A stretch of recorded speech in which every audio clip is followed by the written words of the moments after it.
Bonsoir à tous, ravi d'être en votre compagnie pour ce flash d'information sur RTI2, la chaîne la plus proche des populations au chapitre éducation. Après 2 semaines de congé, les élèves ont repris le chemin de l'école ce lundi 24 avril à 7 heures.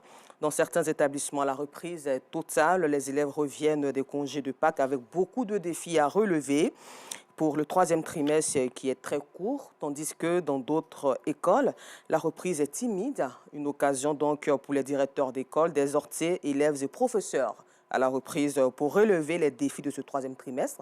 À cet effet, donc, nous étions dans les écoles de la commune d'Adjamé et des Deux Plateaux que vous verrez ce soir.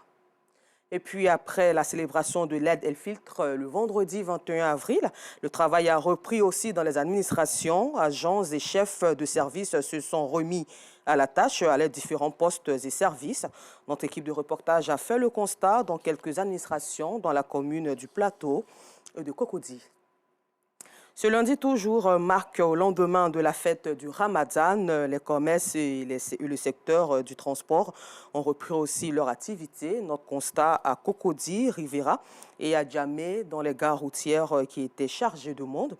Et soulignons que ces personnes disent regagner leur domicile pour la reprise du travail après ce long week-end.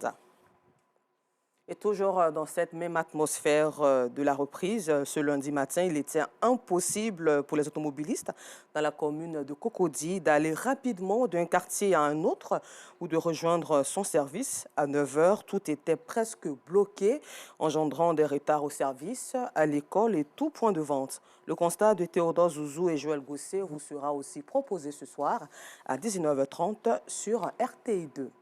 Hors de chez nous, au Burkina Faso, le procureur de Ouayougouya, village du nord du pays, a annoncé qu'une soixantaine de civils ont été tués le jeudi 20 avril par des hommes en tenue de l'armée burkinabé. Et pour terminer, en Italie, précisément à Rome, selon l'agence de l'ONU pour les réfugiés, plus de 20 personnes sont portées disparues après les deux naufrages au large de ce pays, alors que le beau temps a incité à de nouvelles traversées périlleuses de la Méditerranée. Il faut souligner aussi, avant de terminer, qu'il y a eu encore 2 naufrages au large de Lampedusa, avec 22 autres personnes portées disparues. Merci et rendez-vous à 19h30 sur RTI2 pour le temps d'information complet.